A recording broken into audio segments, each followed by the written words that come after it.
kesaksian kemarin sudah bagus banget. Dia tenang menjawab, tidak emosi, walaupun pengacaranya teriak-teriak.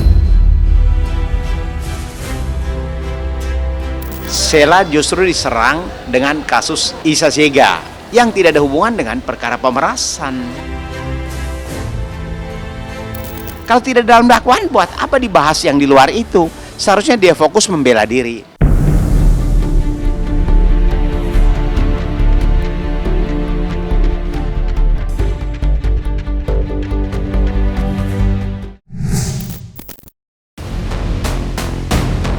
Kehadiran sosok Sheila Saukia dalam agenda sidang lanjutan perkara pidana, dugaan pemerasan dan dugaan tindak pidana pencucian uang antara Nikita Mirzani dan seterunya, Dr. Reza Gladys, masih memancing perdebatan sengit di masyarakat.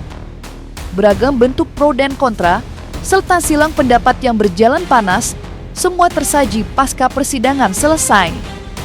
Terlebih lagi, meski berstatus sebagai saksi, Sheila Saukia tidak sama sekali menyaksikan secara langsung dugaan tindakan melanggar hukum yang disangkakan kepada Nikita Mirzani. Lantas, seperti apakah penjelasan Petrus Balapationa selaku kuasa hukum menjelaskan kapasitas Sheila Saukia dalam persidangan kemarin? Serta bagaimanakah pula ia menyikapi kesaksian Sheila?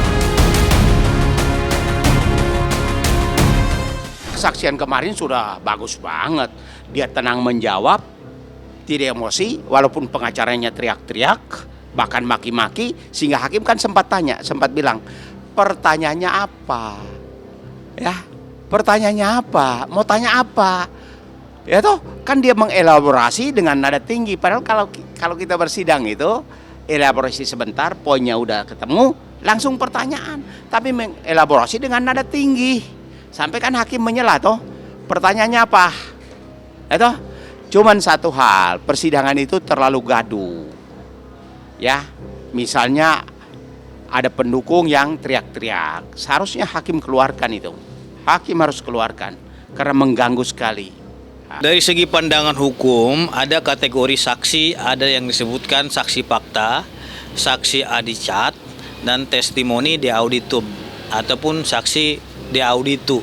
Nah, mungkin kategori daripada si Sheila Saukia ini adalah saksi testimoni de auditu, yang ia tidak melihat faktanya langsung, tapi ia mendengarkan dari orang lain gitu loh.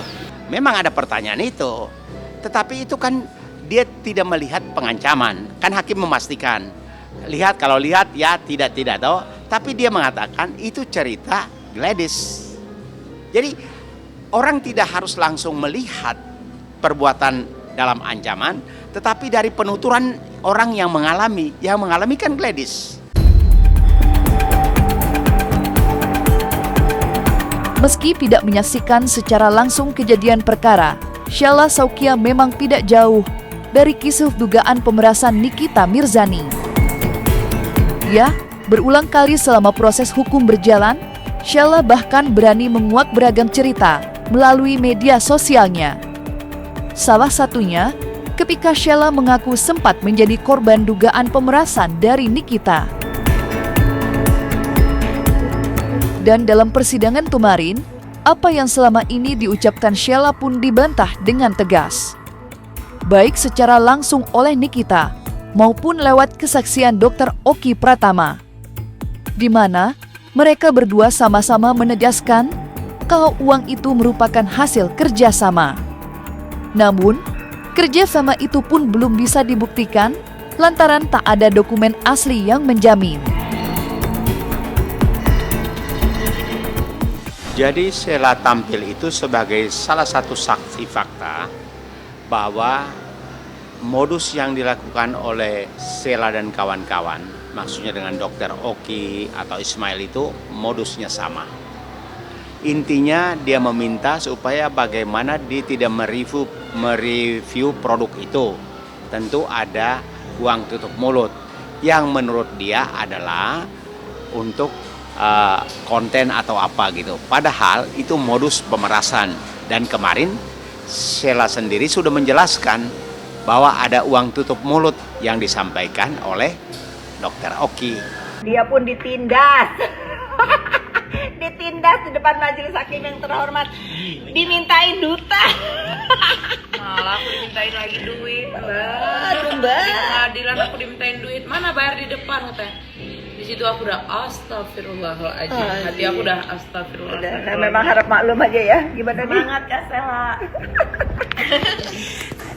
Tipe home nih bajunya nih. Dok, terkait duit 350 juta itu seperti apa sih, Dok? Apakah memang Ya, kalau yang 350 juta itu dengan sadar dirinya sendiri, kan ada chatnya Sela Saukia ya ke Ami Nikita Mirzani bahwa dia sendiri yang mau menggantikan uangnya Nikita Mirzani, dikarenakan itu uangnya Nikita Mirzani, karena dia mungkin ngerasa itu uang untuk anak-anaknya, maksudnya anaknya Nikita Mirzani, dia nggak mau Nikita Mirzani terbebani, karena itu waktu lagi ngebahas tentang masalahnya Kak Sel ya, waktu itu tentang umrohnya, ya kalian tahu ya yang berita viral itu.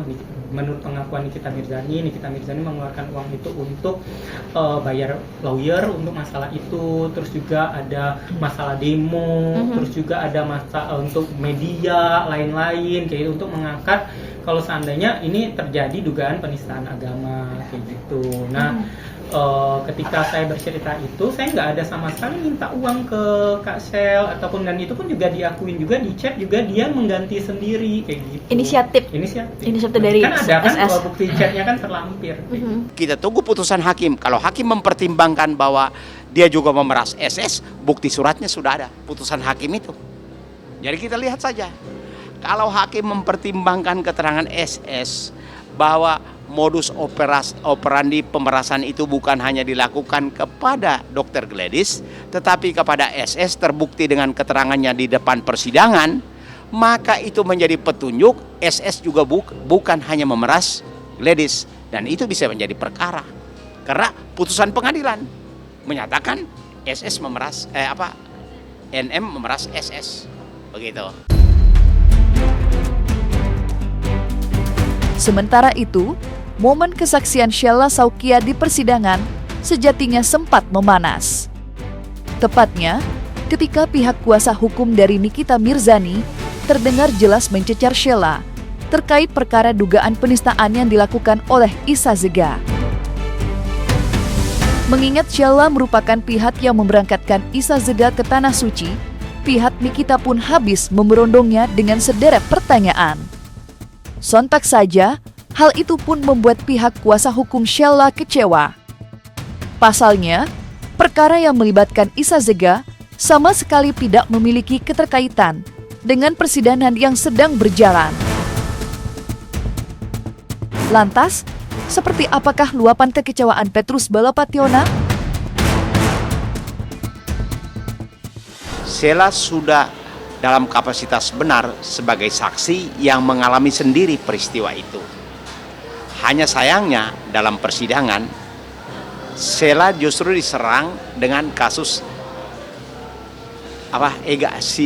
Isa Zega yang tidak ada hubungan dengan perkara pemerasan. Apalagi pengacaranya dalam bertanya lebih banyak mengelaborasi dengan berteriak-teriak. Kan artinya hakim bisa langsung memotong, silahkan bertanya saja, ya toh. Malah pertanyaannya melebar kemana-mana. Tetapi itu kita tidak bisa menilai, mungkin itu sudah gayanya. Ya, saya kira Isa harus fokus pada proses hukum yang sedang berlangsung ini. Karena kita juga saat ini sedang melakukan upaya hukum kasasi di Mahkamah Agung. Jadi putusan yang kemarin itu masih putusan abu-abu ya teman-teman ya. Jadi jangan juga si pelapor Isa Zega ini merasa jumawa juga, oh dia udah ada vonis kemarin 3 tahun. Enggak, kita lagi banding kemarin itu gitu loh, dan banding itu sudah diterima oleh Pengadilan Tinggi dan Mahkamah Agung, tinggal kita menunggu putusan kasasi dari Mahkamah Agung ini baru di cumi-cumi nih saya kasih tahu gitu. Isa Zega itu yang saya tahu ceritanya, dia adalah anggota rombongan yang diberangkatkan oleh turnya SS. Itu saja masalahnya. Tapi soal perbuatan pemerasan kaitannya dengan kasus ini, tidak ada sama sekali. Jadi hanya menyerang personal SS. Jadi bolehlah dibahas, tapi untuk berkaitan dengan perbuatan pemerasan kaitannya dengan SS hanya satu. SS memberangkatkan Isa Sega.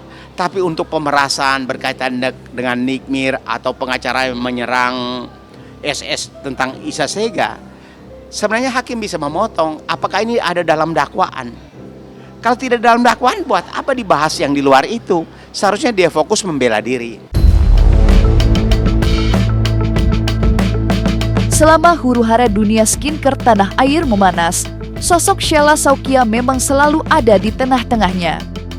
Tidak hanya vokal menyuarakan dukungan kepada Reza yang tengah berseteru dengan Nikita, Sheila Saukia sendiri sebenarnya juga sedang terlibat dalam sebuah pertempuran hukum yang sengit dengan Dr. Samira Farahnas atau yang belakangan ini kerap disapa lewat sebutan Doktif.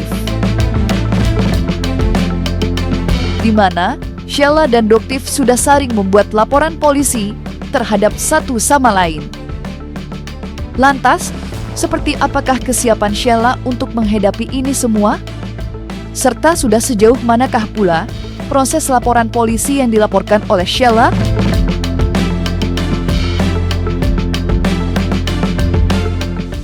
Untuk saling melapor itu, baik yang kejadian di rumah makan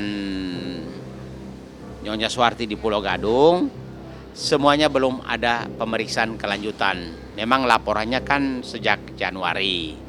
Maka kita jadi bertanya, penyelidikan yang begini lama ini hasilnya ada nggak peristiwa pidananya? Karena penyelidikan itu tujuan untuk menemukan ada tidaknya peristiwa pidana.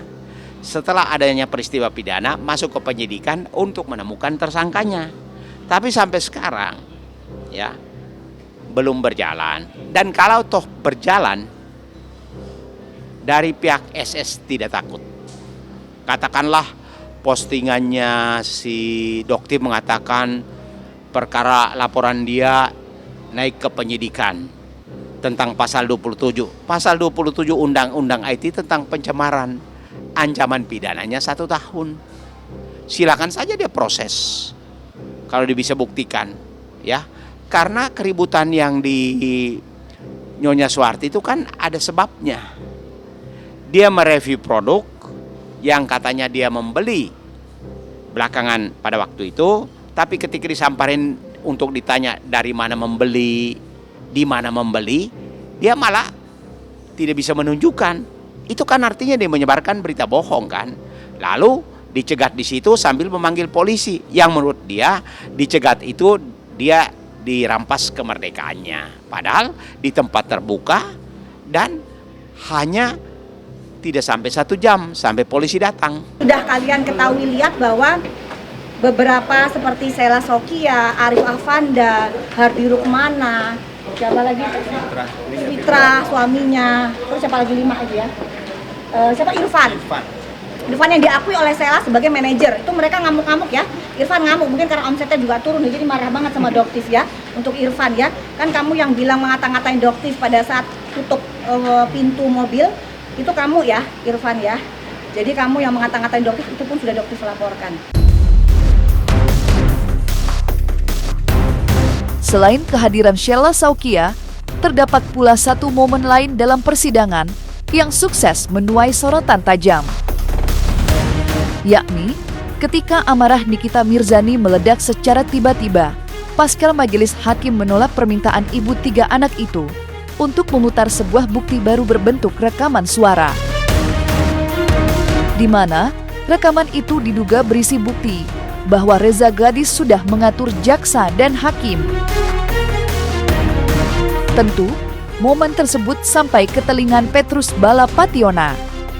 Sehingga dalam kesempatan yang sama, Petrus pun memberikan pesan tegas kepada Nikita Mirzani. Lantas, seperti apakah pesan itu?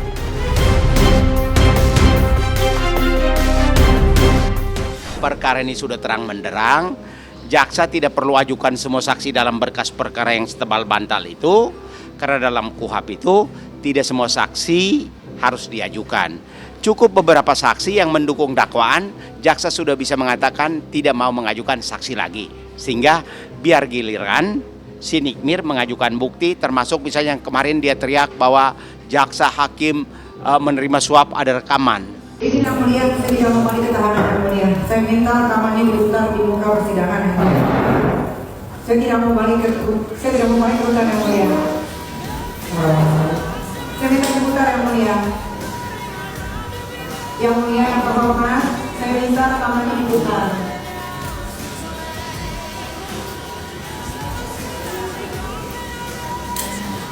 Saya nggak mau. Saya minta rekaman itu diputar.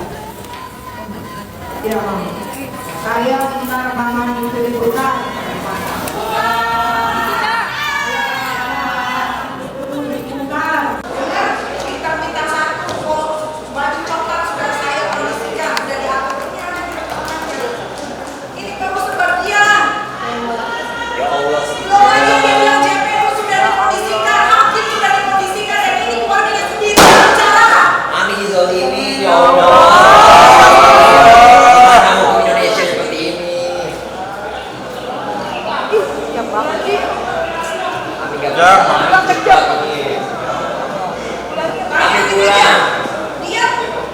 Dia udah kasih duit melalui mail. 1 bulan kemudian saya dilaporkan. Maksudnya apa? Orangnya masa terancam dan diperas. Kenapa nggak hari esoknya atau 2 harinya dia laporkan saya ke kepolisian? Kenapa harus tunggu 1 bulan?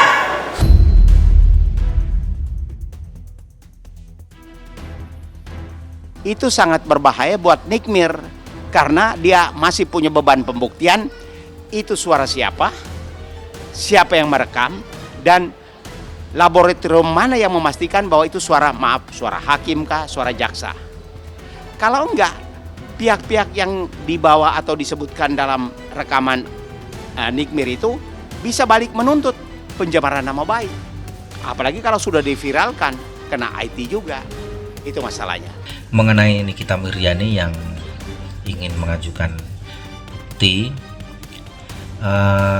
perlu saya sampaikan, terdakwa tentunya memiliki hak untuk mengajukan bukti, di mana bukti tersebut untuk membuat terang dalam proses persidangan. Tapi tentunya pembuktian itu dapat dilakukan pada saat setelah masuk pokok perkara. Jadi setelah dilakukan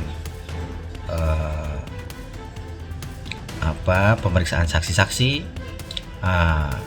kemudian baru pihak-pihak baik jaksa ataupun terdakwa juga tentunya diberikan kesempatan oleh majelis hakim untuk mengajukan bukti-bukti untuk membuat terang permasalahan tersebut.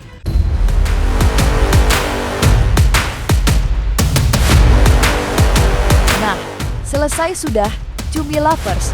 Jangan lupa untuk like, subscribe, dan juga share channel YouTube Cumi Cumi.